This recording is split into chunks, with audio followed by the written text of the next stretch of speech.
Hello commandos, welcome to Biobetter classes online. आपका स्वागत है। तो रिकैप सीरीज में वेव ऑप्टिक्स का आज हम सेकंड लेक्चर स्टार्ट कर रहे हैं और फिर से न्यूमेरिकल प्रैक्टिस और डिफरेंट वैरायटी के न्यूमेरिकल्स हम लोग क्या करेंगे, सॉल्व करेंगे, जिससे कि आपके रिवीजन को मदद मिले, बल मिले, ताकत मिले। चलिए शुरू करते हैं। अब ये रहा हमारा पहला सवाल। In Young's double slit experiment, if there is no initial phase difference between the light from two slits, a point on the screen corresponding to fifth minimum has a path difference। तो पांचवें minimum का path difference कितना होगा? तो ठीक है, देखिए, minimum तभी बनेंगे जब पाथ डिफरेंस होगा आपका lambda by 2, 3 lambda by 2, 5 lambda by 2, 7 lambda by 2, 9 lambda by 2, 11 lambda by 2 and so on. तो अब आप देखिए, पहला मिनीमा, दूसरा मिनीमा, तीसरा मिनीमा, चौथा मिनीमा, पांचवा, तो ये क्या होगा? आपका फिफ्थ मिनीमा होगा।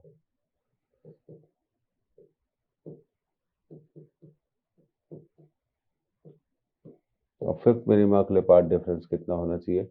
9 लैम्डा बाय 2। तो ये सब चीजें आपको और ये 5 नहीं होगा, ये I am sorry to say that this should be the path difference. तो ये हो गए आपके पाथ डिफरेंस। तो इसको थोड़ा और प्रॉपर लिख देते हैं। Yes, so we should write it as path difference. पहला मिनिमा, दूसरा, तीसरा, चौथा और पांचवा। तो पांचवा मिनिमा का पाथ डिफरेंस कितना होगा? 9 लैम्डा बाय 2। अब अगला सवाल। In Young's double slit experiment, the separation d between the slits is 2 millimeter. The wavelength lambda of the light is used, 5896 angstrom, and the distance d between the screen and slit is 100 centimeter. It is found that angular width of the fringe is 0.20 degree. To increase the fringe angular width to 0.21 degree with same lambda and d, the separation between the slits need to be changed to। तो देखिए, angular width of fringe होती है आपकी lambda by D. तो ये किस पे depend करती है? डिस्टेंस पे। तो it is inversely proportional to 1 by D. तो हम कहेंगे alpha 1 upon alpha 2 equal to, क्योंकि डी नीचे है इसलिए d2 बाय d1। पहले एंगुलर विड्थ कितनी थी आपकी? 0.2 थी। बाद में हमें उसे करना है 0.21। पहले सेपरेशन कितना था? 2 मिलीमीटर। मिलीमीटर में ही कैलकुलेट करेंगे, तो अब नया सेपरेशन हमें कैलकुलेट करना पड़ेगा। तो बहुत आसान सवाल। तो चलते हैं, अब इसको सॉल्व करते हैं।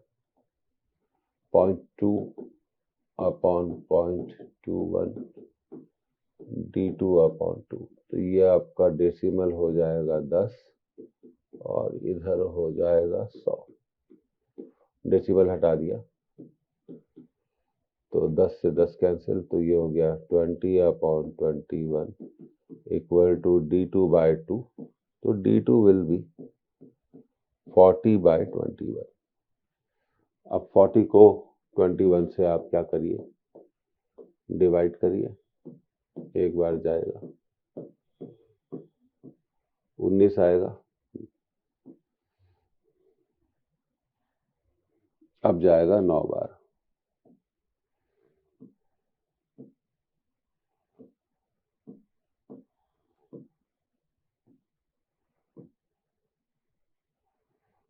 फिर जाएगा 9 बार। तो ये आ जाएगा आपका 1.909।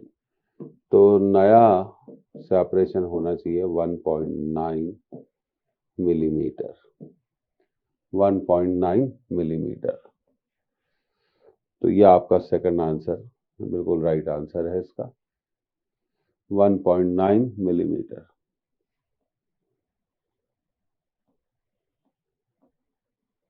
अब देखिए अगला सवाल, Young's double slit experiment is first performed in air, पहले उसे एयर में किया, देन इन ए मीडियम, फिर उसे एक मीडियम में किया, वो मीडियम कुछ भी हो सकता है, other than air. It is found that eighth bright fringe in the medium lies where fifth dark fringe lies in air. तो मीडियम में आठवीं ब्राइट फ्रिंज उसी जगह पे बनती है जहां पर एयर में पांचवी डार्क फ्रिंज बनती है। The refractive index of the medium is, तो मान लीजिए कि स्क्रीन पर सेंटर से y डिस्टेंस पर, at distance y from the center, at distance y from the center, eighth bright fringe in medium,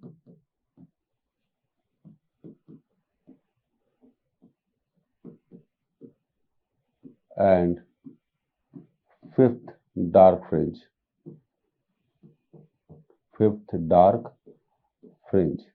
in air is formed। तो ये हो गई आपकी थ्योरी। तो देखिए y तो सेम ही रहेगा। अब मीडियम में आठवीं डार्क फ्रिंज बन रही है, मीडियम में आठवीं ब्राइट फ्रिंज बन रही है, तो आठवीं ब्राइट फ्रिंज होगी 8 लैम्डा m d/d, और पांचवी डार्क फ्रिंज एयर में बनती है, तो 2 × 5 -1/2 इंटू लैम्डा एयर d/d। क्योंकि आपको मालूम है कि डार्क फ्रिंज का जो फॉर्मूला होता है वो होता है 2n - 1/2 इंटू लैम्डा d/d, तो वही मैंने यहाँ पर यूज किया। अब देखिए यहाँ पर ये तो कैंसिल हो गया आपका, तो अब हमारे पास बचा 8 लैम्डा m लेफ्ट साइड में, और 2 × 5 10 10 - 1 9/2 लैम्डा एयर 9/2 लैम्डा एयर, तो ये हो गया 16/9 lambda air upon lambda medium. तो आप जानते हैं ये क्या देगा आपको, रिफ्रैक्टिव इंडेक्स ऑफ मीडियम देगा। तो रिफ्रैक्टिव इंडेक्स ऑफ मीडियम आ गया आपका 16/9।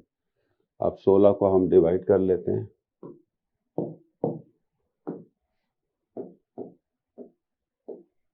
9 × 1 = 9, 7 63,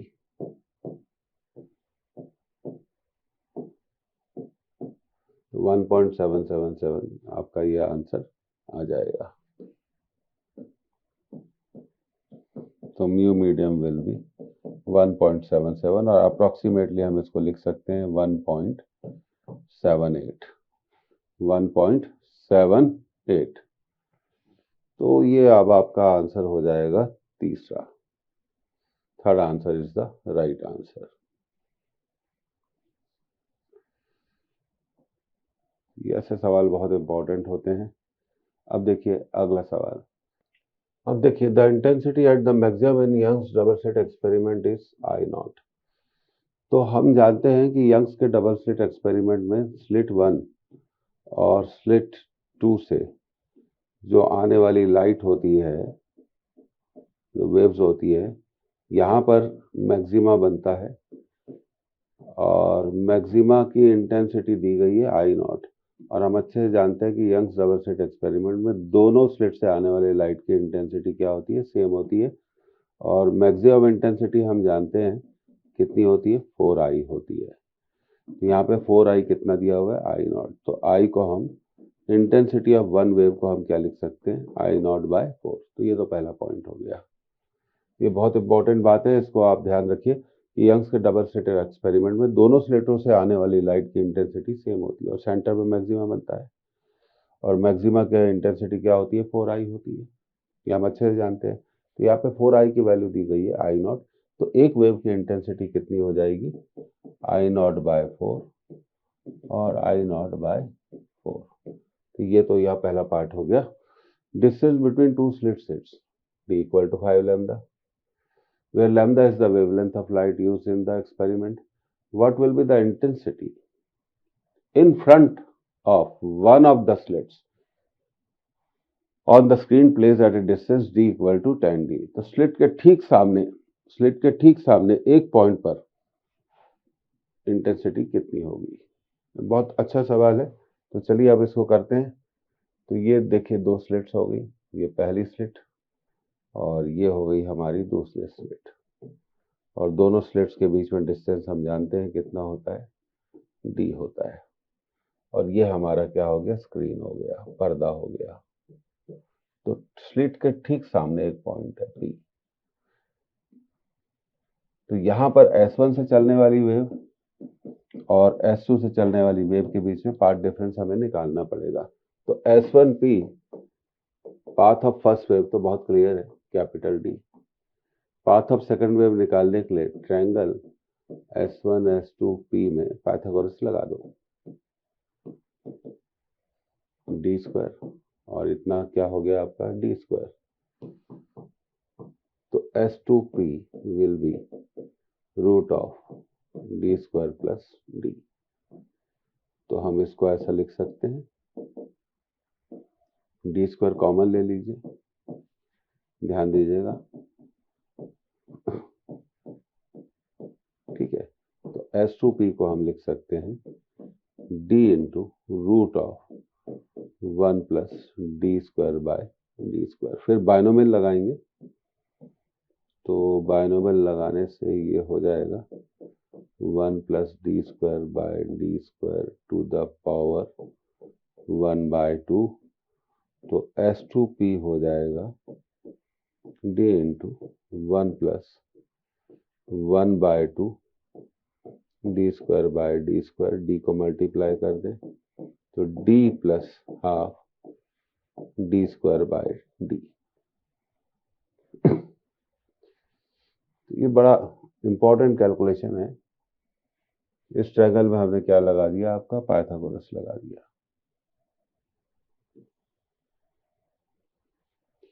अब हम पाथ डिफरेंस निकाल सकते हैं। तो P वो पॉइंट है जो ठीक एक स्लिट के क्या है, सामने है। तो S2P आ गया आपका d plus half d square by d, और S1P आ गया d। तो पाथ डिफरेंस कितना होगा? इंटेंसिटी निकालने के लिए पहले हमें निकालना पड़ेगा पाथ डिफरेंस, फिर पाथ डिफरेंस की मदद से हम निकालेंगे फेज डिफरेंस। d से d कैंसिल, तो पाथ डिफरेंस हो गया आपका path difference half d square by d। पर अब क्वेश्चन की तरफ जाते हैं तो ये दिया हुआ है d कितना है, 10d के बराबर है। तो वो रख देते हैं 10d, तो ये बचा आपका d बाय 20। अब वापस क्वेश्चन की तरफ जाते हैं। तो d क्या है, 5 लैम्डा। कितना है, 5 लैम्डा। तो ये हो गया आपका 5 लैम्डा बाय 20, मतलब लैम्डा बाय 4। तो हम जानते हैं, अब लैम्डा को हम रिप्लेस कर रहे हैं 2 पाई से, क्योंकि लैम्डा पाथ 2 पाई फेज के बराबर होता है। तो अब फेज डिफरेंस हो गया हमारा, फेज डिफरेंस हो गया लैम्डा बाय 4, तो 2 पाई बाय 4 कितना हो गया, पाई बाय 2। तो स्क्रीन के ठीक सामने वाले पॉइंट पर फेज डिफरेंस कितना आया, पाई बाय 2। अब इस पॉइंट पर रिजल्टेंट इंटेंसिटी का हमने फॉर्मूला यूज किया, I1 plus I2 plus 2 root I1 root of I2 cos of phi. तो ये तो हमें मालूम था कितना है, I नॉट बाय 4, ये भी है I नॉट बाय 4। पर क्या होगा, दिक्कत ये है कि ये आपका जो cos 90 पाई बाय 2, तो ये पूरा टर्म 0 हो जाएगा। तो रिजल्टेंट इंटेंसिटी हो जाएगी I0/4 प्लस I0/4 प्लस 0। तो सॉल्व करने पे हमारा आंसर आएगा I0/2। I0/2। तो बहुत ही बढ़िया क्वेश्चन था, I0/2। तो फोर्थ आंसर आपका क्या है, सही आंसर है।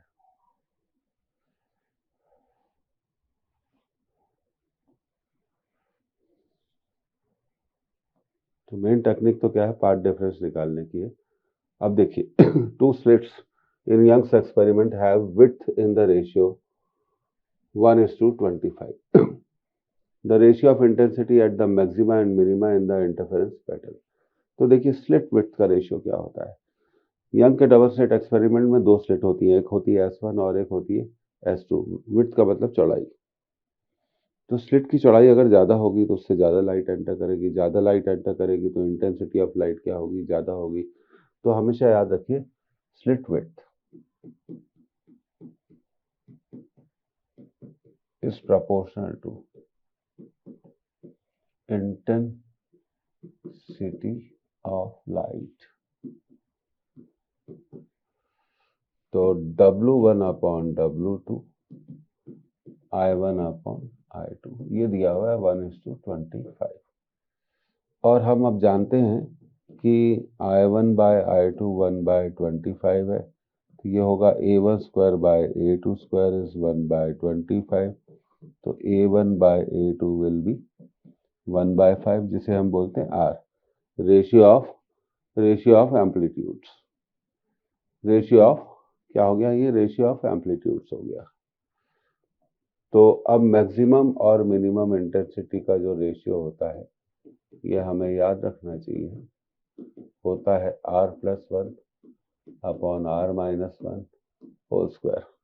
और R तो हम निकाल चुके हैं 1/5, तो R को 1/5 रख दें। तो maximum is to minimum will be 1/5 plus 1/1/5 minus 1। तो ये हो जाएगा आपका 1 + 5 6/5 अपॉन माइनस 4/5। 5 से 5 कट जाएगा तो ये बचेगा आपका -6/4 का स्क्वायर। तो 2 से काट दीजिए, 2 -3, तो ये आ जाएगा आपका 9:4। तो मैक्सिमम और मिनिमम इंटेंसिटी का जो रेशियो होगा, वो होगा 9:4। तो आपका चौथा आंसर क्या है, सही आंसर है।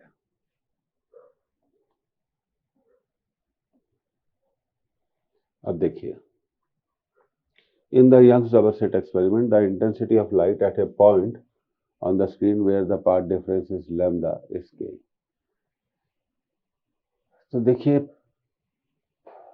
lambda being the wavelength of light used, the intensity at a point where the path difference is lambda/4।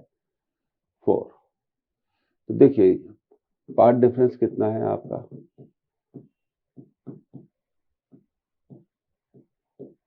तो पाथ डिफरेंस है लैम्डा। तो फेज डिफरेंस कितना होगा,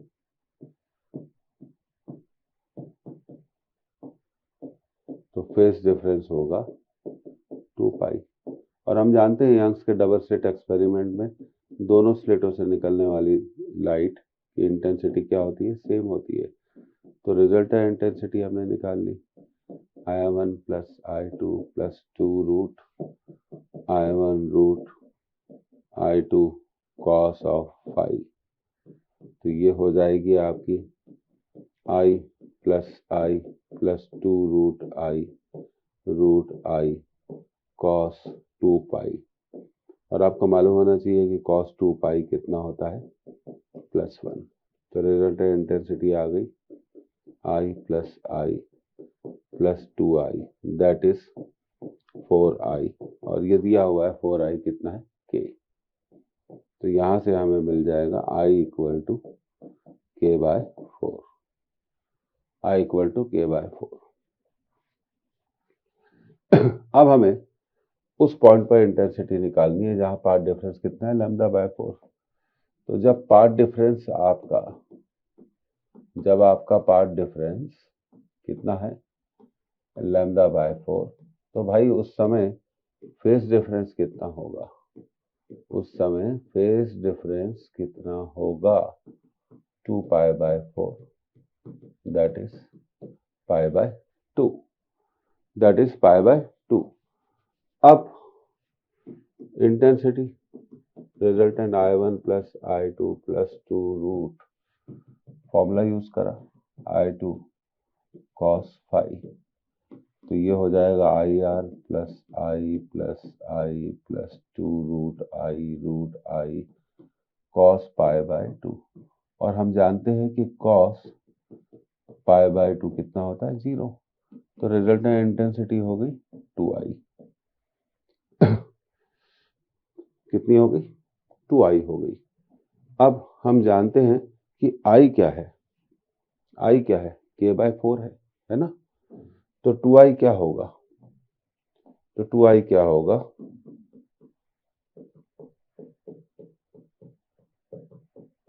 कितना होगा, K/2।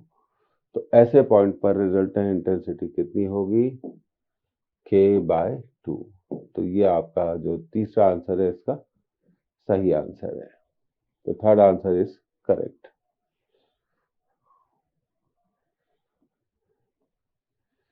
अब देखिए, in Young's double slit experiment the two slits are 2 millimeter apart, are illuminated by photons of two wavelengths, λ1 12,000 angstrom, λ2 10,000 angstrom. At what minimum distance from the common central bright fringe on the screen, 2 meter from the slit, will a bright fringe from one interference pattern coincide with a bright fringe from the other? अब देखिए, Young's के double slit experiment में आपका दो wavelength use करी गई है, एक के बाद एक, 12,000 एंगस्ट्रॉम और 10,000 एंगस्ट्रॉम, और पूछा गया at what minimum distance from the common central bright fringe on the screen, 2 metre from the slit, will a bright image from one interference pattern, मतलब एक वेवलेंथ के लिए, coincide with the bright fringe from the other. तो एक wavelength की bright fringe दूसरी wavelength की bright fringe से कोइंसाइड होती है। तो सबसे पहले हम मान लेंगे कि यह हमारा सेंटर से y डिस्टेंस पर एक पॉइंट है जहां पर दोनों वेवलेंथ की ब्राइट फ्रिंज क्या होती है, कोइंसाइड होती है। तो ये पॉइंट मान लिया हमने P, तो हम कह सकते हैं at P N1 bright fringe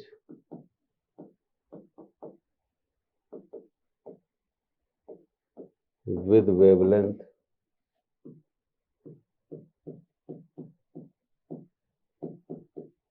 λ1 coincide with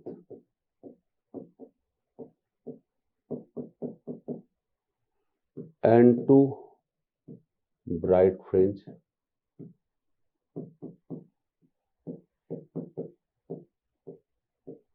with wavelength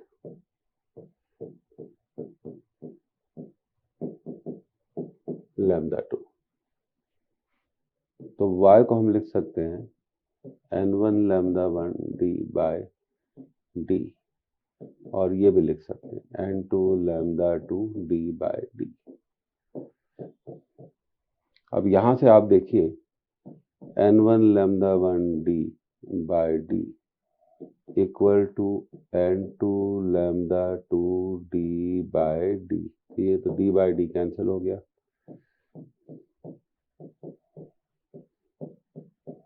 तो हमें मिला N1 λ1 equal to N2 λ2, N1 λ1 equal to N2 λ2। अब देखिए, ये है आपकी वेवलेंथ 12,000 एंगस्ट्रॉम और ये है आपकी वेवलेंथ 10,000 एंगस्ट्रॉम। तो 12N1 इक्वल टू 10N2, तो N1 bye N2 will be 10/12, 2 से काट दो, तो N1 अपॉन N2 आया 5/6। मतलब P पर पहली वेवलेंथ के कारण पांचवी ब्राइट फ्रिंज बनती है और उसी पॉइंट P पर दूसरी वेवलेंथ के कारण छठी ब्राइट फ्रिंज बनती है। तो अब हमें ये y चाहिए, तो हम इसको लिख लेंगे 5 λ1 d/d। λ1 12,000 angstrom, 12,000 angstrom. और स्लिट और स्क्रीन के बीच की डिस्टेंस कितनी है? 2 मीटर। और स्लिट्स के बीच में डिस्टेंस है 2 मिलीमीटर। अच्छा, 12,000 एंगस्ट्रॉम को आपको मीटर में बदलना पड़ेगा।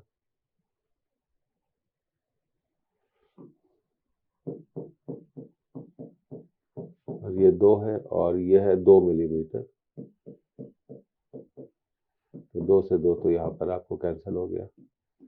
और ये हुआ 5 × 12 × 10⁻⁻7 और नीचे से 3 जाएगा +3, तो ये हो जाएगा 60 × 10⁻⁻4 मीटर। तो ये हो जाएगा 6 × 10⁻³ metre.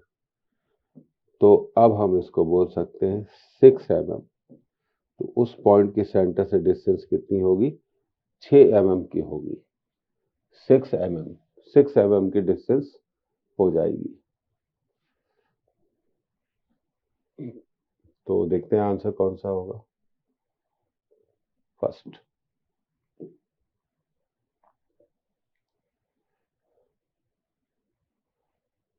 at what minimum distance from the common central bright fringe? ये हमने निकाल लिया, कितना आ गया?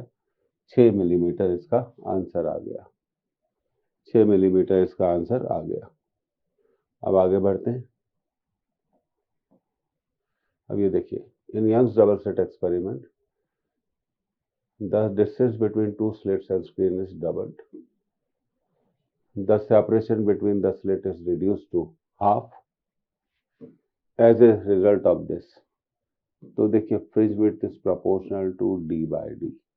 तो हम लिख सकते हैं β1 अपॉन β2 d1/d2 इंटू d2/d1।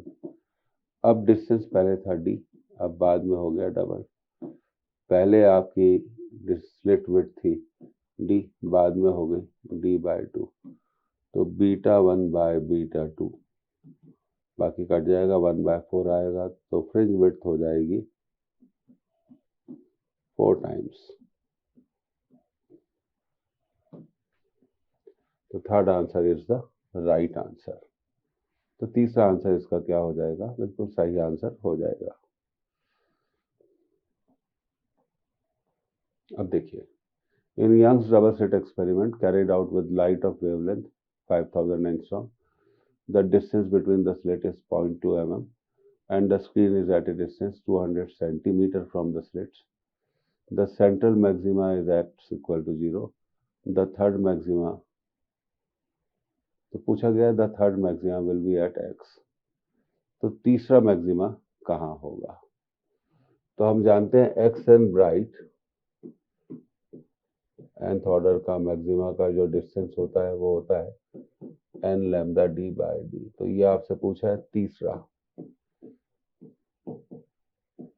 तो ये हो जाएगा 3 लैम्डा d/d। तो देखिए, अब वेवलेंथ हम रख देते हैं 5000 एंगस्ट्रॉम। डी आपका दिया हुआ है 200 सेंटीमीटर, मतलब 2 metre. Distance between slit is 0.2 mm, 0.2 × 10⁻³ तो ये हो जाएगा 3 × 5 × 10⁻⁻7 × 2। 0.2 को हम लिख देंगे 2 × 10⁻⁻4, 2 से 2 कट गया, ये हो गया 15 × 10⁻⁻7 + 4। तो 15 × 10⁻³ मीटर। तो हम इसे बोलेंगे 15 मिलीमीटर, मतलब 1.5 सेंटीमीटर। तो इसका जो करेक्ट आंसर है वो होना चाहिए दूसरा, 1.5 सेंटीमीटर।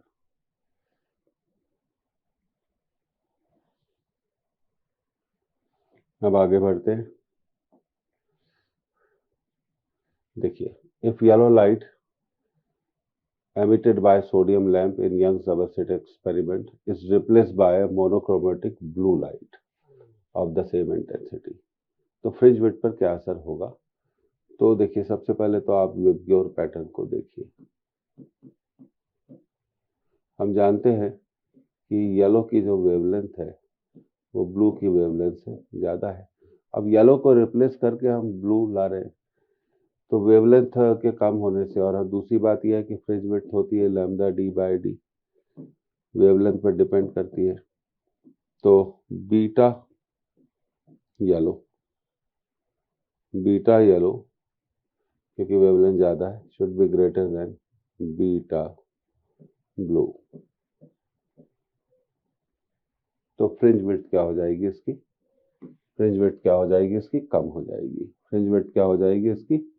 कम हो जाएगी।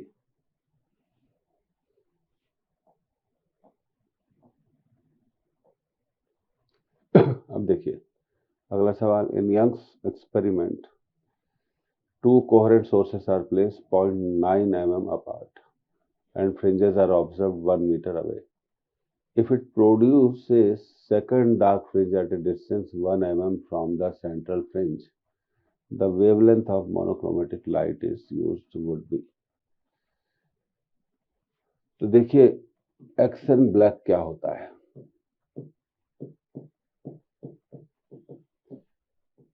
To n minus 1 by 2 lambda D by D. तो सेकंड ब्लैक क्या होगा? 2 into 2 minus 1 by 2 lambda d by d। तो x2 ब्लैक, 4 में से 1 गया 3, 3 lambda D by D.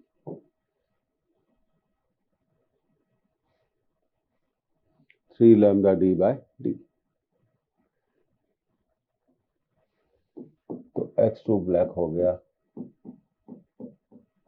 3 lambda D by D. अब देखिए एट ए डिस्टेंस 1 mm, तो सेकंड ब्लैक की डिस्टेंस कितनी हो गई? 1 mm। वेवलेंथ नहीं मालूम, distance between slit and source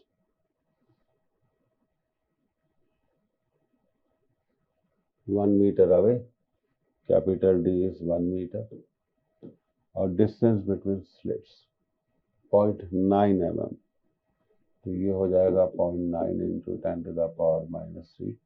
तो 10 to the power minus 3, 3 lambda upon 9 into 10 to the power minus 4। तो ये 3 बार कट जाएगा और ये 2 भी आएगा यहाँ पर, इसको हमने छोड़ दिया था। ये देखिए यहाँ पर भी 2 क्या होगा? आएगा गलती से, क्योंकि 2 इंटू 2 4, 4 माइनस 1 3, 3 बाई 2। ओके, अब ठीक है। तो 3 ने 9 को 3 बार काटा, तो ये हो गया 10 to the power minus 3 lambda, 2 into 3 6 into 10 to the power minus 4। तो 6 into 10 to the power minus 3 minus 4 equal to lambda. Lambda आएगा 6 into 10 to the power minus 7 metre. अब सेंटीमीटर में आंसर दिए गए हैं, तो अब हम इसको सेंटीमीटर में बदल देंगे।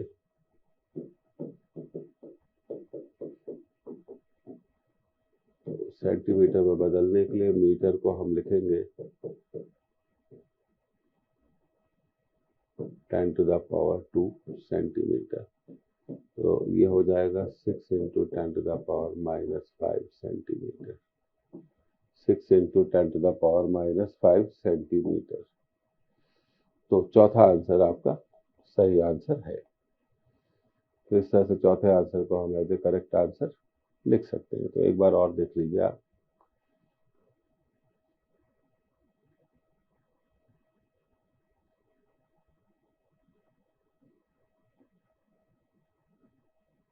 अब देखिए, the Young's double slit experiment is perform with blue and with green light of wavelength 4360 and 5460 angstrom respectively if x is the distance of fourth maxima from the central one। तो देखिए, सबसे पहले तो ब्लू की wavelength है आपकी 4360 angstrom और green की वेवलेंथ है 5460 एंगस्ट्रॉम और x4 ब्राइट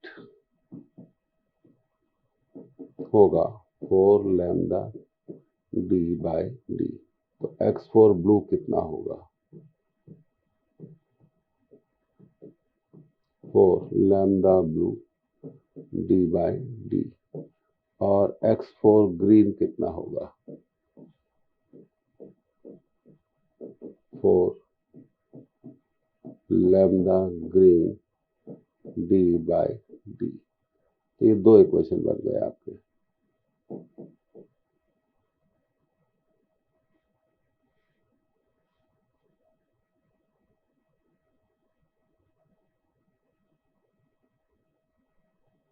अब फर्स्ट को सेकंड से डिवाइड कर देंगे।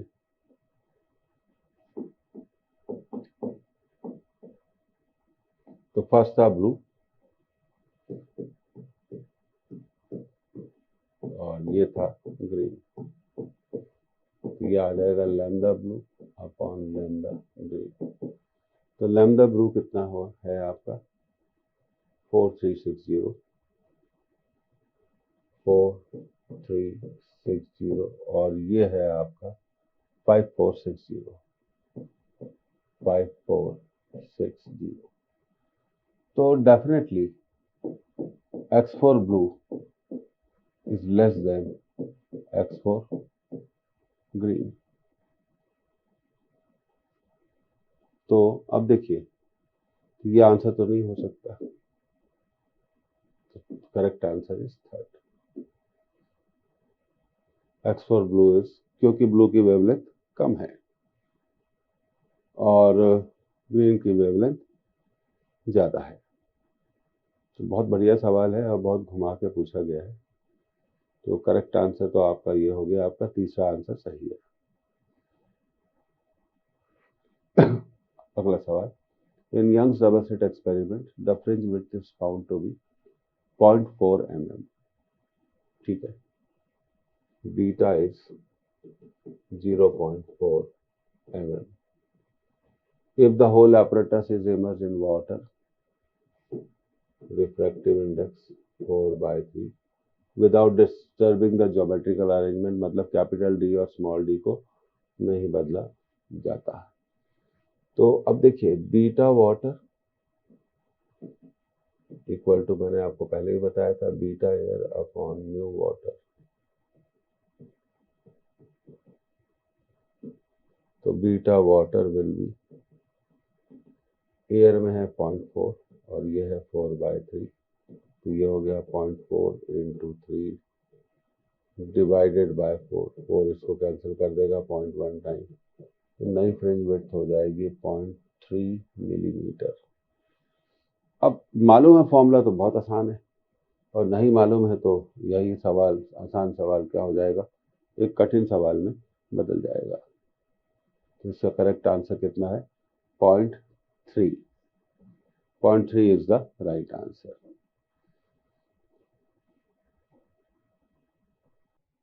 अब देखिए, ये हमारे सामने अगला क्वेश्चन आ गया। In a Young's double slit experiment the source is white light. तो जो मेन सोर्स है वो व्हाइट लाइट है। वन ऑफ द होल्स मतलब स्लिट, होल्स का मतलब स्लिट हो गया, is covered by red filter and another by blue filter. In this case, अब चारों आंसर पढ़ते हैं पहले। पहला option, there shall be alternate interference pattern of red and blue.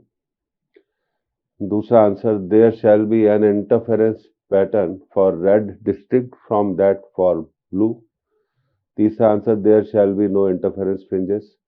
चौथा, there shall be an interference pattern for red mixing with 1 for blue. तो चलिए इसको सॉल्व करते हैं। तो सबसे पहले तो आप देखिए कि इंटरफेरेंस की मेन कंडीशन क्या होती है कि इंटरफेरेंस में जब हम दो स्लिट्स यूज करते हैं, स्लिट 1 और स्लिट 2, तो दोनों स्लिट से आने वाला जो लाइट वेव्स होती है उनकी वेवलेंथ या फ्रीक्वेंसी क्या होनी चाहिए, सेम होनी चाहिए। पर यहाँ से आ रही है रेड और यहाँ से आ रही है ब्लू, और हम जानते हैं कि रेड की वेवलेंथ ब्लू की वेवलेंथ से क्या होगी, ज्यादा होगी। तो इस केस में no interference pattern will be obtained, no interference pattern will be obtained। कारण क्योंकि वेवलेंथ सेम नहीं है। इंटरफेरेंस के लिए जरूरी है कि वेवलेंथ क्या हो, सेम हो। तो अब हमारे पास इसका आंसर लगाने का ऑप्शन है, तो इसका करेक्ट ऑप्शन होगा थर्ड। बहुत अच्छा क्वेश्चन है। इंटरफेरेंस की कंडीशन होती है कि वेवलेंथ क्या होनी चाहिए, सेम होनी चाहिए। अब ये रहा हमारा अगला सवाल। अब देखिए, in Young's double slit experiment the angular width of a fringe formed on a distance screen is 1 degree. तो ये आपका डिग्री में दिया हुआ है, ध्यान रखिए इसको रेडियन में होना चाहिए। The new wavelength of light use is 6000 angstrom. तो लैम्डा हो गया आपका 6000 एंगस्ट्रॉम, जिसको हम मीटर में बदल लेंगे 6000 इंटू 10 टू द पावर -10। तो देखिए लैम्डा हो गया आपका 6 into 10 to the power -7 metre. अब हम जानते हैं कि 180 डिग्री में कितने रेडियन होते हैं, पाई रेडियन होते हैं। तो 1 डिग्री में होंगे पाई बाय 180 रेडियन। अब हम एंगुलर विड्थ का फॉर्मूला यूज करेंगे, alpha equal to lambda by D. तो यहां से आप देखिए 1 डिग्री को हमने लिखा pi by 180, 6 into 10 to the power -7 D. तो स्पेसिंग, तो 6 into 180 into 10 to the power -7 divided by pi. तो ये हो जाएगा 6 into 18 into 10 to the power -6 upon pi. अब देखिए पाई का सॉल्व करने का सबसे अच्छा तरीका क्या होता है, मैं आपको बताता हूँ। आप क्या करिए, ऊपर नीचे पाई से मल्टीप्लाई कर दीजिए, तो ये हो जाएगा पाई स्क्वायर। तो पाई स्क्वायर को अप्रोक्सीमेटली कितना लिख सकते हैं, 10। तो ये हो गया 6 into 18 into pi into 10 to the power -6 upon 10। तो ये हो गया 6 को 18 से मल्टीप्लाई कर दिया, 48 4 108 pi into 10 to the power -7। अब 108 पाई, अब हमें कैलकुलेट करना है, 108 को पाई से मल्टीप्लाई करना है।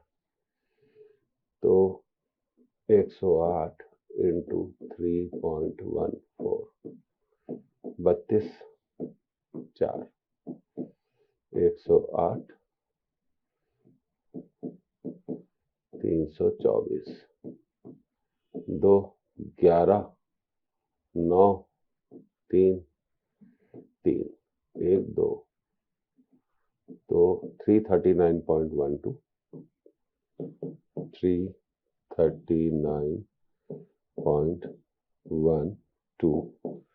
Into 10 to the power -7।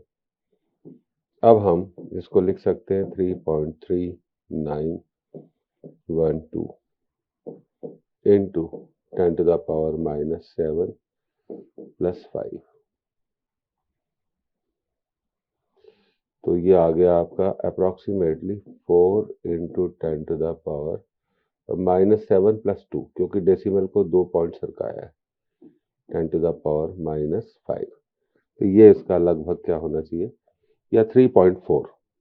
तो सही आंसर होगा 3.39 को हम क्या लिख सकते हैं, अप्रोक्सीमेटली 3.4 10 टू द पावर -5।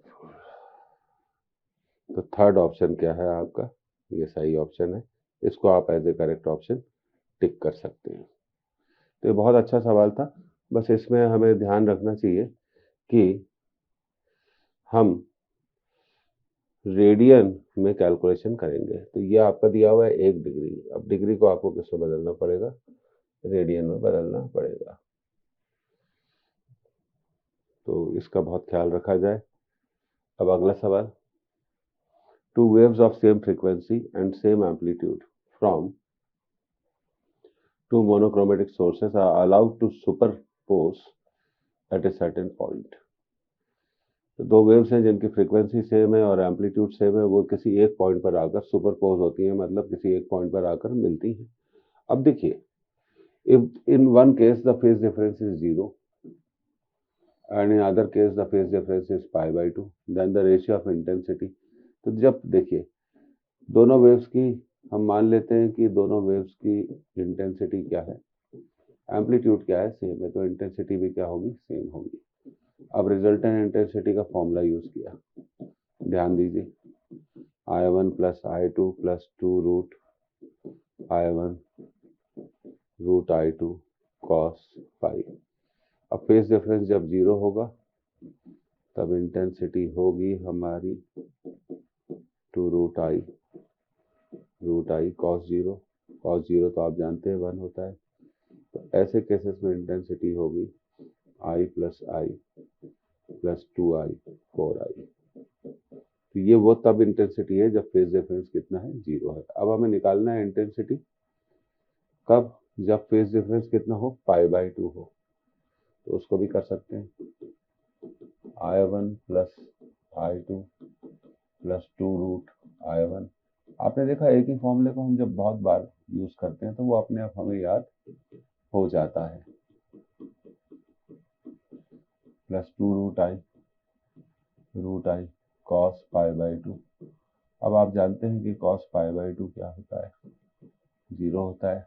तो इस केस में रिजल्टेंट इंटेंसिटी आ गई I plus 0, so the resultant intensity will be 2I।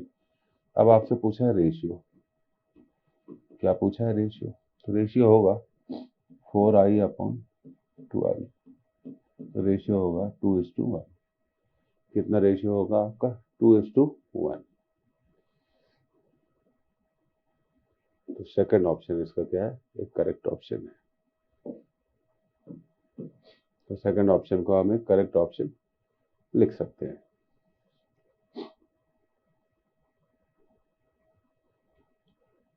अब अगले सवाल की तरफ जाते हैं। ये देखिए, in Young's double slit experiment the 10th maxima of wavelength, ध्यान दीजिए 10th मैक्सिमा ऑफ वेवलेंथ λ1। जब वेवलेंथ λ1 होती है तब हम बात कर रहे हैं 10वें मैक्सिमा की, at a distance y1 from its central maximum. तो 10वां मैक्सिमा सेंटर से y1 डिस्टेंस में बनता है। When the wavelength of this source is changed to λ2, fifth maximum is at a distance y2 from its central maximum. The ratio of y1 upon y2। बिल्कुल basics पर आधारित question है। 2λ1 upon λ2, 2λ2 upon λ1, λ1 upon 2λ2, λ2 upon 2λ1, ये चार answer इसके दिए गए। तो सबसे पहले हम y1 निकालते हैं। yn मैक्सिमा आपको मालूम होना चाहिए इसका फॉर्मूला, n लैम्डा d/d। तो 10th मैक्सिमा का जो डिस्टेंस है वो y1 है 10, और वेवलेंथ है λ1 d/d। अब वेवलेंथ फिफ्थ मैक्सिमा वो है y2, वेवलेंथ है 5λ2 d/d। तो आपने कितने इक्वेशन बना लिए, तो फर्स्ट को हम सेकंड से क्या करेंगे, डिवाइड कर देंगे, तो y1 अपॉन y2 आ जाएगा आपका, बाकी तो कैंसिल हो जाएगा। तो y1 अपॉन y2 की वैल्यू आ जाएगी 2λ1 अपॉन λ2। तो आजकल इस तरह के क्वेश्चन बहुत ज़्यादा पूछे जाते हैं, जो 1 मिनट के अंदर हम जिनका जवाब दे सके। 2λ1 अपॉन λ2। तो देखिए first is the right answer. तो पहले हमने कौन सा मैक्सिमा निकाला, 10वां, फिर कौन सा निकाला, 5वां, फिर दोनों को डिवाइड कर दिया, तो बाकी काम आसान था, डी और डी कैंसिल हो जाएंगे। अब अगले सवाल की तरफ जाते हैं। देखिए, in Young's double slit experiment, an interference pattern is obtained for lambda equal to 6000 angstrom coming from two coherent sources, S1 and S2. At certain point P on the screen, third dark fringe is formed. Then the path difference S2P minus S2P in micron is. तो देखिए third maxima की बात कर रहे हैं, तो third maxima में third dark fringe मतलब मिनिमा। अब देखिए हम जानते हैं मिनिमा कैसे मिलते हैं।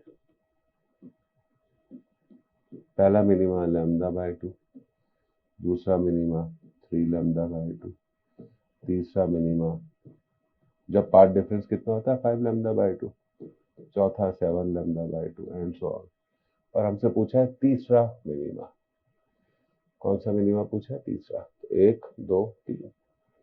तो फॉर थर्ड मिनिमा हम कह सकते हैं थर्ड मिनिमा मतलब dark fringe path difference will be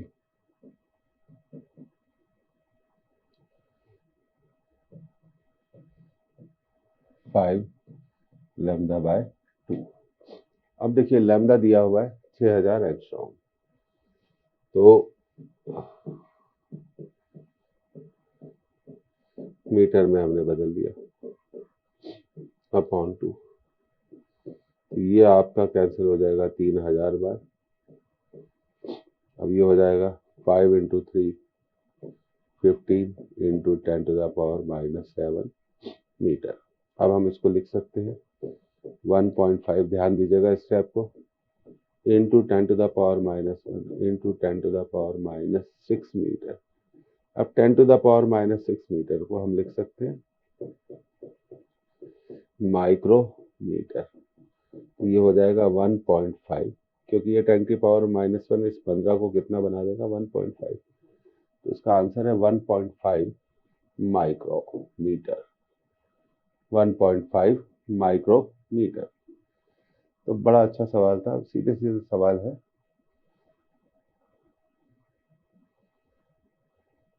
अब देखिए ये रहा हमारा अगला सवाल। तो देखिए in Young's double slit experiment when two light waves form, इसको थोड़ा सुधारना पड़ेगा, form third minimum intensity, then they have phase difference of 3 pi, second option phase difference of 5 pi by 2, third part difference of 3 pi, fourth part difference of 5 lambda by 2। तो देखिए minimum intensity के लिए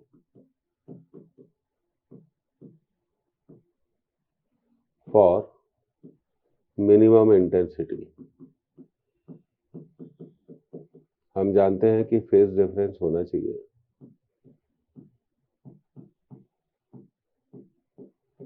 phase difference होना चाहिए पाई, 3 पाई, 5 पाई, 7 पाई and so on. तो ये first minima हो गया हमारा, ये हो गया हमारा सेकंड मिनिमा,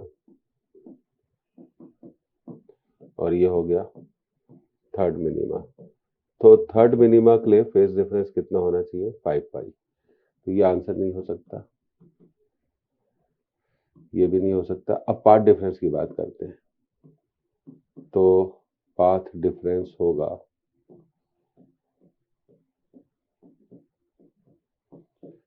फर्स्ट के लिए लैम्डा बाय 2, सेकंड के लिए 3 लैम्डा बाय 2, थर्ड के लिए 5 लैम्डा बाय 2, फोर्थ के लिए 7 lambda by 2 and so on.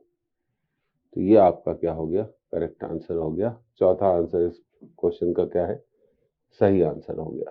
तो ये सब याद होना चाहिए कि कौन से फेज डिफरेंस में क्या होता है, मिनिमा और मैक्सिमा के फेज डिफरेंस और पार्ट डिफरेंस आपको बहुत अच्छे से क्या होने चाहिए, याद होने चाहिए कि कब मैक्सिमा बनता है कब मिनिमा बनता है। तो ये बेसिक्स पर बेस्ड क्वेश्चन है, इसलिए काफ़ी ये इंपॉर्टेंट होते हैं, सिंपल भी होते हैं, हम इन्हें आसानी से कर भी सकते हैं।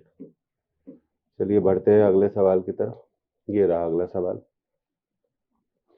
In a Young's double slit experiment, the fringe width will remain same. D distance between screen and plane of slits. D separation between two slits, and lambda wavelength of light used.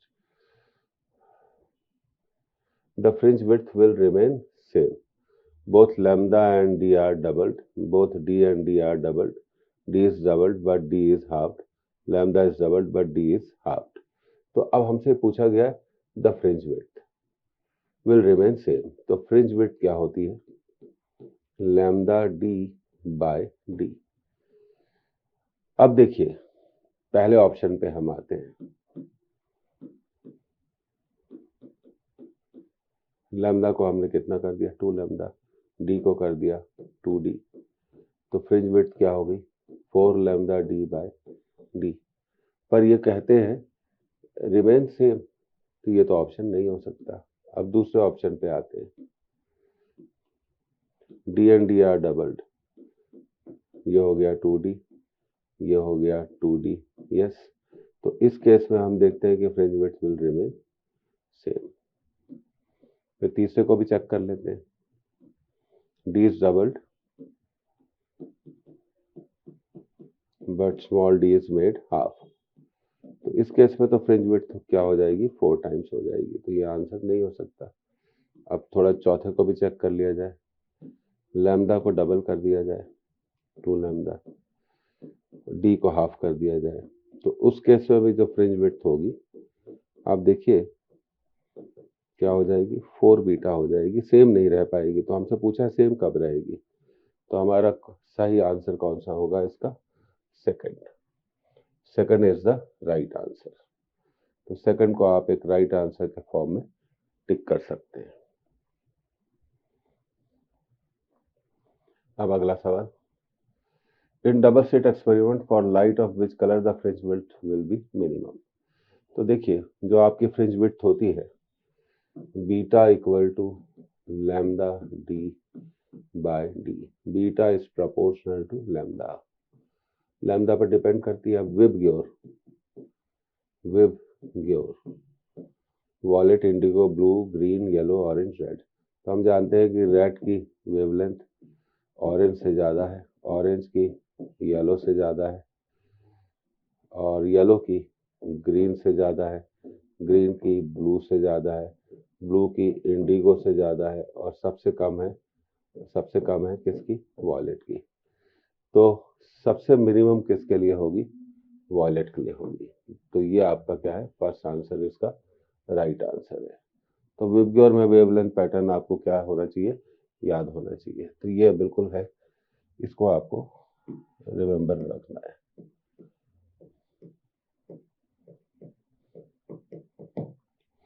अब आगे बढ़ते हैं.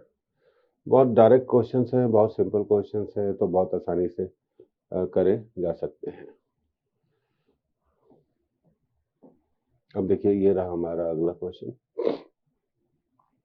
In Young's double slit experiment, green light 5461 angstrom is used and 60 fringes were seen in the field of view. Now sodium light is used, lambda equal to 5890 angstrom, then number of fringes observed. तो देखिए इसके लिए तो हमारे पास formula है n into lambda is constant. पहली चीज ठीक है. अब यहां पर आप देखिए हम लिख सकते हैं n1 lambda 1 equal to n2 lambda 2. पहले कितनी फ्रिंजेस है? 60. वेवलेंथ कितनी है आपकी? 5461. अब नंबर ऑफ फ्रिंजेस है n2 और वेवलेंथ है 5890. तो n2 यहां से आ जाएगा आपका 6 इंटू 5461 अपॉन 5890. तो 0 से 0 तो कैंसिल. तो ये आ गया आपका 6 इंटू 5461 डिवाइडेड बाय 589. तो अब इसको सॉल्व करना है. तो सबसे पहले 5461 को 6 से मल्टीप्लाई कर देते हैं.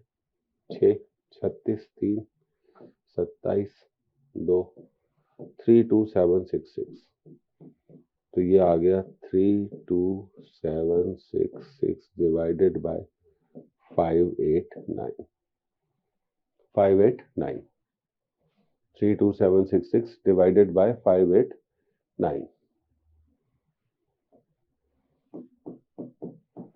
32766 डिवाइडेड बाय 589। अब देखिए हम थोड़ा अप्रोक्सीमेट करते हैं। 589 को हम अप्रोक्सीमेटली क्या लिख देते हैं, 588 लिख के देखते हैं।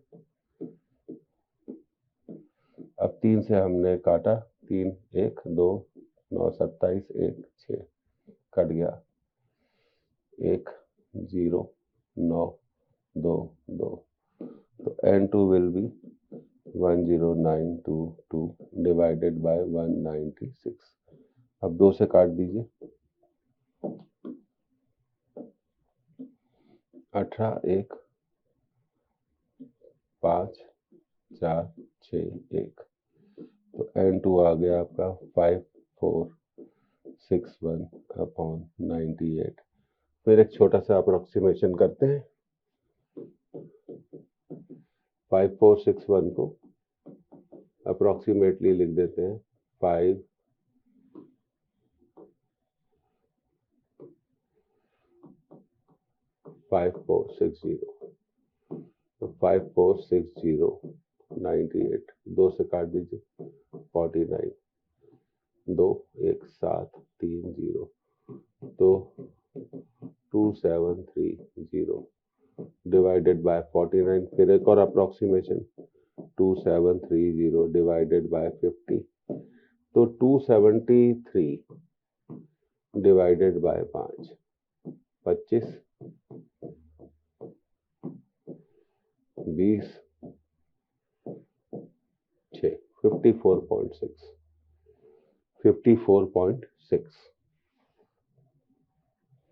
तो 54.6 को अप्रोक्सीमेटली हम लिख सकते हैं, 0.6 है इसलिए अप्रोक्सीमेशन लगा दिया, 55। तो अब हमें फील्ड ऑफ व्यू में कितनी फ्रिंजेस दिखाई पड़ेंगी, 55 फ्रिंजेस हमें दिखाई पड़ेंगी, 55 फ्रिंजेस अब हमें दिखाई देंगी। तो ये कैलकुलेशन की जो टेक्निक्स है ये आपको कहीं ना कहीं सीखनी पड़ेगी। तो प्रैक्टिस से ही ये सब चीजें क्या होती हैं, पॉसिबल होती है। तो बहुत स्मार्टली हमने इसको क्या करा, अप्रोक्सीमेट करा, और हमारा इसमें आंसर आ गया। अब आगे बढ़ते हैं अगले सवाल की तरफ। ये रहा हमारा अगला सवाल। In Young's double slit experiment, the ratio of intensity of bright and dark fringes is 9:9. This means that the intensity of individual sources are 5 and 4 units. The intensity of individual sources are 4 and 1 units. The ratio of their amplitude is 3. The ratio of their amplitude is 4. तो देखिए, तो यहाँ हमें जो दिया हुआ है वो कुछ ऐसा दिया हुआ है,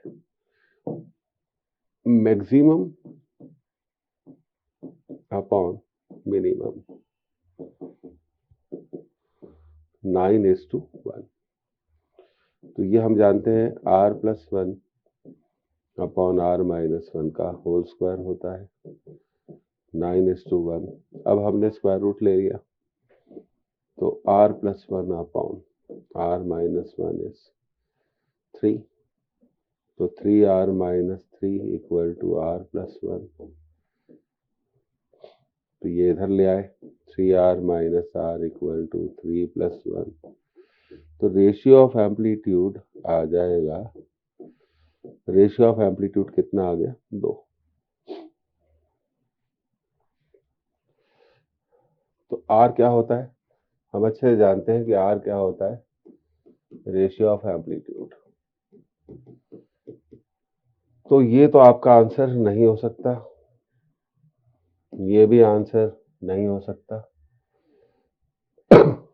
अब अब देखिए, the intensity of individual sources are 4 and 1, तो मैक्सिमा में क्या हो जाएगा, 4 + 1 5।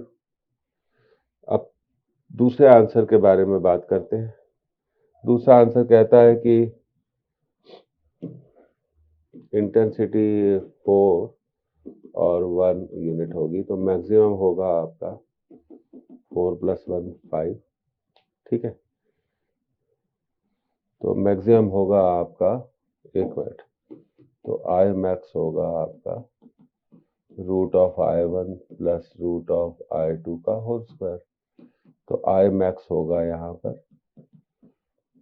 4√1, तो आई मैक्स होगा आपका 2 + 1 होल स्क्वायर, तो आई मैक्स होगा आपका 9। और आई मिनिमम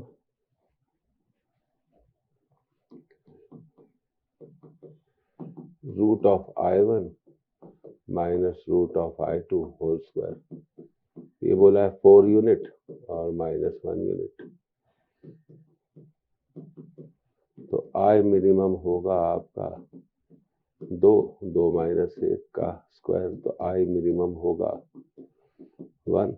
और यहाँ से अगर हम देखें आई मैक्स और आई मिनिमम का जो रेशियो आएगा 9:1 होगा, 9:1 होगा।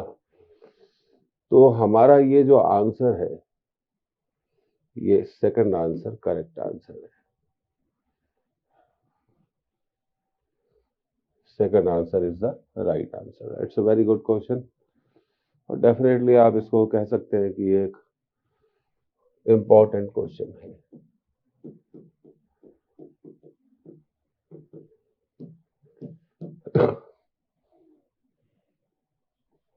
तो कैसे किया जाता है इन सब सवालों को, थोड़ा इसकी मेथड पर क्या करें आप, तो बहुत ज़्यादा ध्यान देने की ज़रूरत है।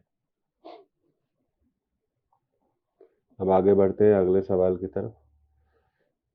देखिए, in a double slit experiment, instead of taking slits of equal width, one slit is made twice as wide as the other then in the interference pattern. तो देखिए, सबसे पहले तो ये समझना चाहिए कि one slit is made twice as the other, तो स्लिट विड्थ हमेशा याद रखिए, रेशियो ऑफ स्लिट विड्थ क्या होता है, इंटेंसिटी का रेशियो होता है। तो अगर पहली स्लिट की विड्थ है आई, तो दूसरी स्लिट की कितनी है, 2i। One slit is made twice as wide as the other, तो इसको थोड़ा ऐसे लिखेंगे,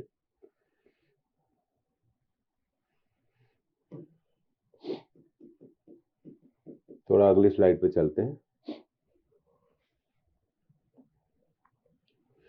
तो W1/W2, ये ले लिया 2W और ये ले लिया W, will be equal to I1/I2।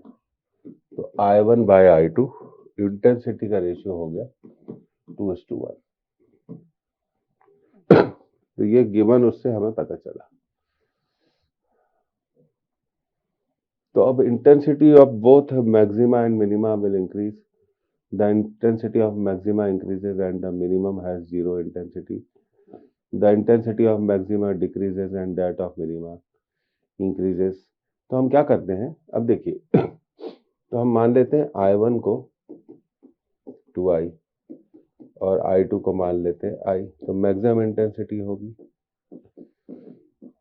√(i1 + √(i2) whole square. तो मैक्सिमम इंटेंसिटी होगी √2i + √i होल स्क्वायर। तो इसको हम थोड़ा ओपन कर देंगे, 2i + i, 2ab फॉर्मूला लगा दिया, तो ये हो गई मैक्सिमम इंटेंसिटी 3i + 2√2i। तो देखिए, तो इस केस में मैक्सिमम इंटेंसिटी हो जाएगी 3i। अब 2√2 को हम लिख देंगे 1.4 अप्रोक्सीमेटली। तो मैक्सिमम इंटेंसिटी इस केस में हो जाएगी 2.8 आई, तो मैक्सिमम इंटेंसिटी हो गई आपकी 5.8 आई। और हम अच्छे जानते, if ratio of slit width is same, if ratio of slit width is same, मतलब I1 और I2 बराबर है, तो उस केस में मैक्सिमम इंटेंसिटी कितनी होती है, 4I होती है, और मिनिमम इंटेंसिटी कितनी होती है, 0 होती है। जब स्लिट विड्थ क्या होगी, सेम होगी। पर जब सेम नहीं होगी तो हम देख रहे हैं मैक्सिमम इंटेंसिटी कितनी होगी, 5.8। अब मिनिमम इंटेंसिटी भी देख लेते हैं, तो मिनिमम इंटेंसिटी होगी √I1 minus √I2 whole square. तो ये हो गई हमारी, बड़ा अच्छा सवाल है, 2I माइनस √I, तो स्क्वायर करना पड़ेगा आपको, 2I minus I plus I, sorry, minus 2√2I a minus b का होल स्क्वायर। तो इस केस में मिनिमम इंटेंसिटी कितनी हो जाएगी, 3I माइनस 2√2I। अब 2√2 को आप क्या लिखेंगे, 2 इंटू 1.4I, तो इस केस में मिनिमम इंटेंसिटी कितनी हो गई, 3I माइनस 2.8I, तो इस केस में मिनिमम इंटेंसिटी हो गई 0.2I। कितनी हो गई, 0.2I। और अगर स्लिट विड्थ सेम होती तो मिनिमम इंटेंसिटी क्या होती, 0 होती। तो अब हम इस पोजीशन में आ गए हैं कि हम इस सवाल के आंसर को, सही आंसर ढूंढ लें। The intensity of both maxima and minima increases, correct. अब दूसरा है, the intensity of maxima increases, सही बात है, मिनिमा हैज 0, नहीं, गलत है। The intensity of the maxima decreases, नहीं। The intensity of maxima decreases, नहीं। तो कितना बढ़िया सवाल है, तो इसका करेक्ट आंसर है, अगर स्लिट विड्थ का रेशियो बदलोगे तो मैक्सिमा और मिनिमा दोनों की इंटेंसिटी, दोनों की जो इंटेंसिटी है वो क्या हो जाएगी, बढ़ जाएगी। ये बात आपको हमेशा क्या रखनी चाहिए, याद रखनी चाहिए। तो ये एक इम्पॉर्टेंट थ्योरी हो गई। तो इसी तरह से थ्योरीज बनती हैं और हम उन्हें क्या करते हैं, सॉल्व करते हैं। तो बहुत बढ़िया सवाल है, एक बार आप इसको फिर भी देख सकते हैं।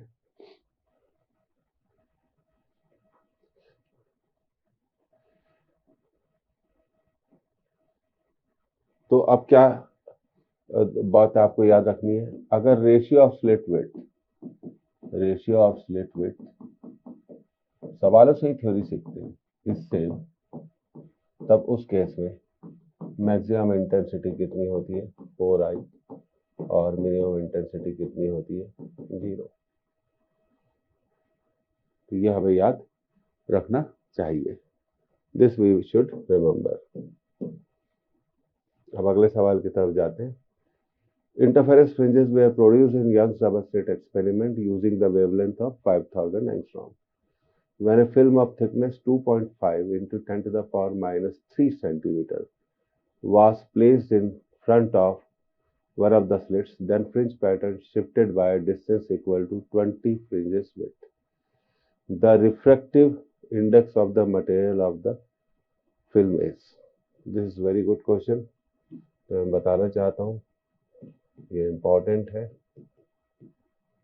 तो देखिए, लेटरल डिस्प्लेसमेंट, यहां पर लेटरल डिस्प्लेसमेंट कितना है, 20 फ्रिंजेस के बराबर है, 20 बीटा। और हम जानते हैं कि लेटरल डिस्प्लेसमेंट का जो फॉर्मूला होता है वो होता है beta by lambda into mu minus 1 into T. तो बीटा से तो बीटा कैंसिल हो गया, तो हमें मिला 20 equal to mu minus 1 into T divided by lambda. अब देखते हैं क्या दिया हुआ है, थिकनेस दी हुई है, इसको हम अगली स्लाइड पे ले जाते हैं।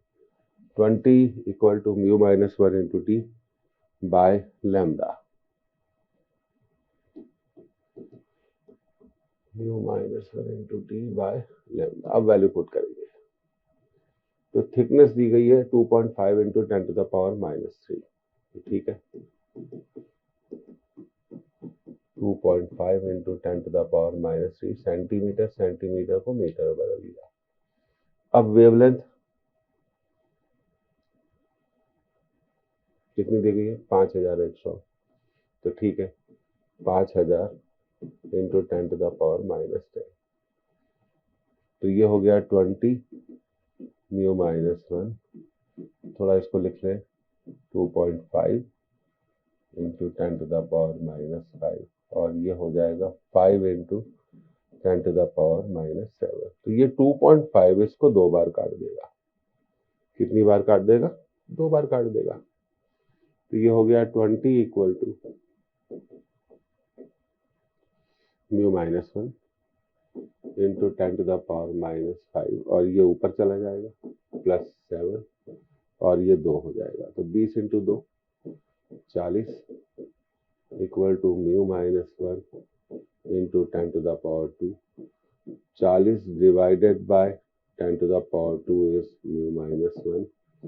40 डिवाइडेड बाय, तो यह आ जाएगा आपका 40 डिवाइडेड बाय 100, ठीक है, इक्वल टू म्यू -1। तो ये आ जाएगा 0.4 इक्वल टू म्यू -1। तो ये इधर चला जाएगा 1 + 0.4 इक्वल टू म्यू। तो यहाँ से हमें म्यू मिलेगा 1.4। बहुत ही बढ़िया सवाल है। यहाँ से हमें म्यू मिलेगा 1.4।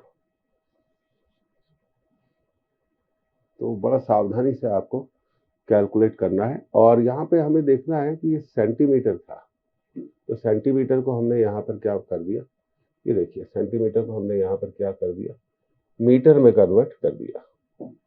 ये बड़ा छोटी सी बात है, लेकिन ये हमें ध्यान रखनी चाहिए कि हमने कहा उसको मीटर में कन्वर्ट कर दिया। तो म्यू इक्वल टू 1.4, तो third answer is the right answer. Most important question,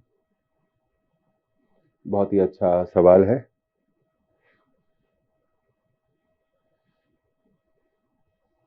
calculation बहुत सावधानी से करें। अब आगे बढ़ते हैं अगले सवाल की तरफ। यहाँ एक ऑप्शन मिसिंग है, फिर भी देख लेते हैं। In Young's double slit interference experiment, the wavelength of light used is 6000 angstrom.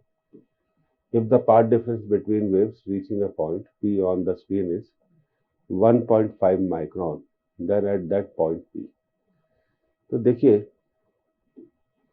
सबसे पहली बात यहाँ पर दिया गया है पाथ डिफरेंस, इस पर ध्यान दीजिएगा।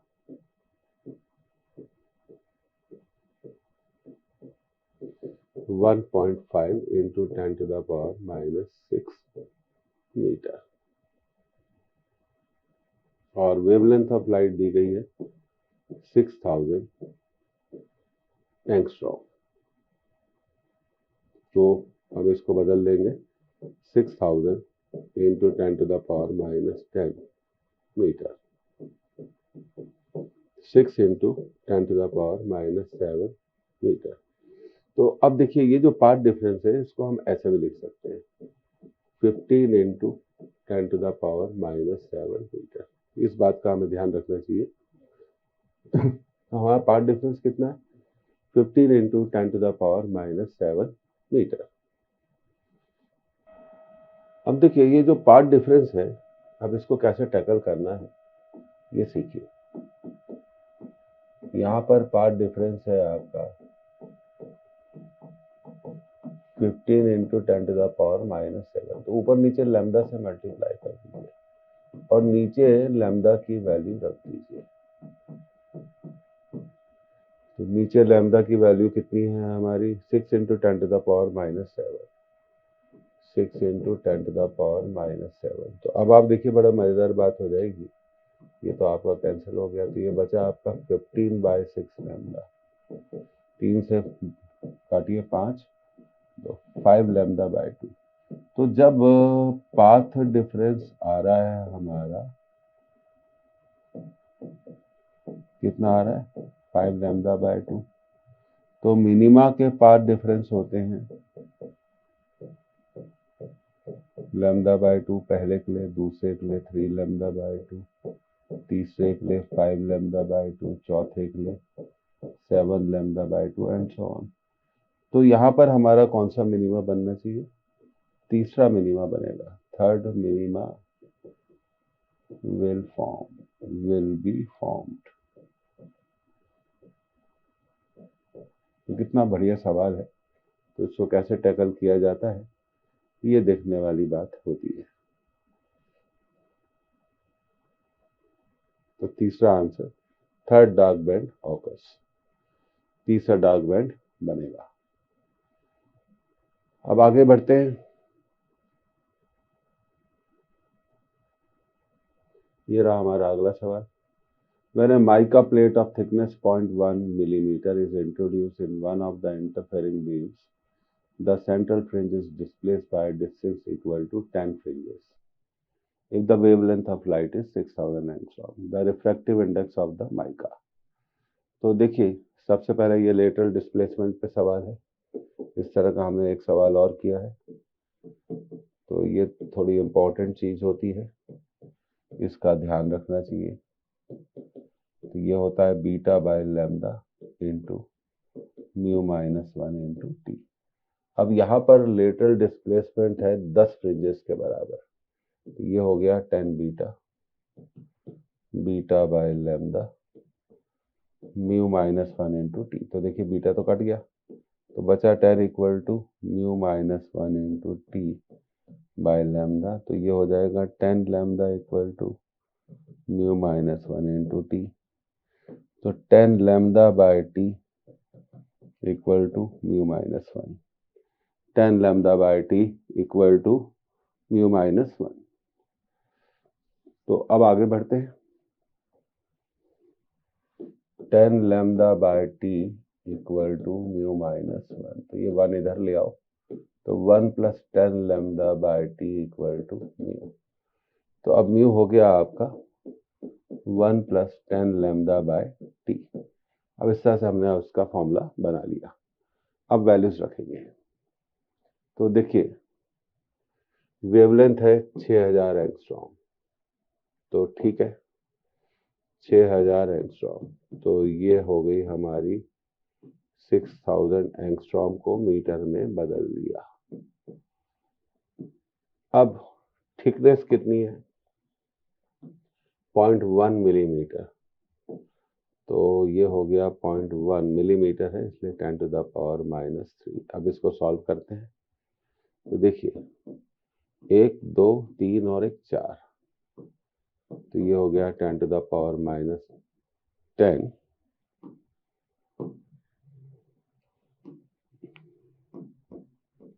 प्लस 4, और इसको लिख देंगे 1 into 10 to the power minus 4।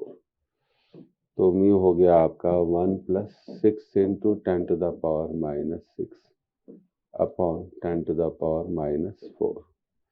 ठीक है, तो अब म्यू हो गया आपका 1 plus 6 into 10 to the power minus 2, तो 1 प्लस 0.06, तो म्यू हो जाएगा 1.06।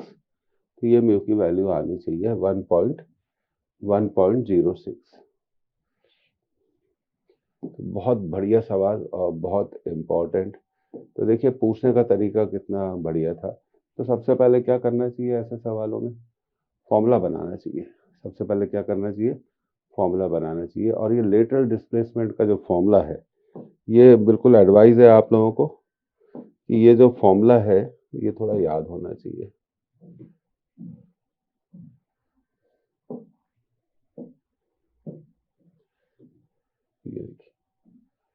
ये फॉर्मूला इंपॉर्टेंट है, इस पर सवाल पूछे जा सकते हैं। तो beta by lambda equal to mu minus 1 into T. और फिर हमने यहाँ पे इसको देखिए बहुत सावधानी से हमें क्या करना पड़ेगा, मीटर और सब कन्वर्जन्स करने पड़ेंगे। तो 1.06, अगर आपने एक भी कैलकुलेशन में यहाँ पर गलती कर दी तो आपका आंसर क्या हो जाएगा? बदल जाएगा। your answer will change. तो देखिए यंग्स डबल स्लिट एक्सपेरिमेंट, जैसा कि मैं बार बार कहता हूँ, उसकी थ्योरीज और उस पर बेस्ड न्यूमेरिकल्स हमेशा से इम्पोर्टेंट रहे। अब यहाँ पे हम वेव ऑप्टिक्स का जो पहला पार्ट है, जिसमें हमारा इंटरफेरेंस होता है, मैक्सिमम और मिनिमम इंटेंसिटी का रेशियो होता है, यंग्स डबल स्लिट एक्सपेरिमेंट में फ्रिंज विड्थ होती है, माइका शीट इंट्रोडक्शन से फ्रिंज कैसे डिस्प्लेस हो जाती है, तो ये सब चीज़ें बहुत इंपॉर्टेंट है। अगर ऑपरेटर्स को लिक्विड में या पानी में डुबो दिया जाए तो फ्रिंज विड्थ। अच्छा, दूसरी चीज़ हमेशा ध्यान रखिए, एंगुलर विड्थ भी एक इम्पॉर्टेंट कंसेप्ट है। एंगुलर विड्थ भी एक इम्पॉर्टेंट कंसेप्ट है।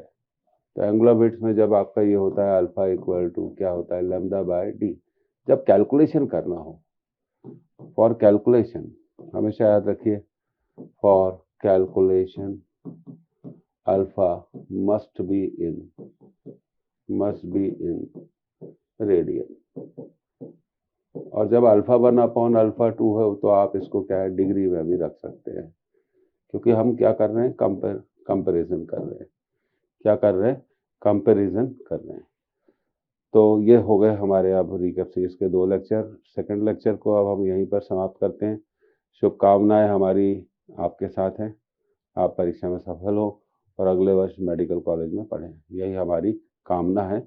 और लगातार मेहनत करते रहिए, क्योंकि मेहनत का कोई दूसरा के अलावा कोई दूसरा उपाय नहीं है। फिर मिलेंगे अगले लेक्चर्स में। Thank you, see you, bye bye, all the best.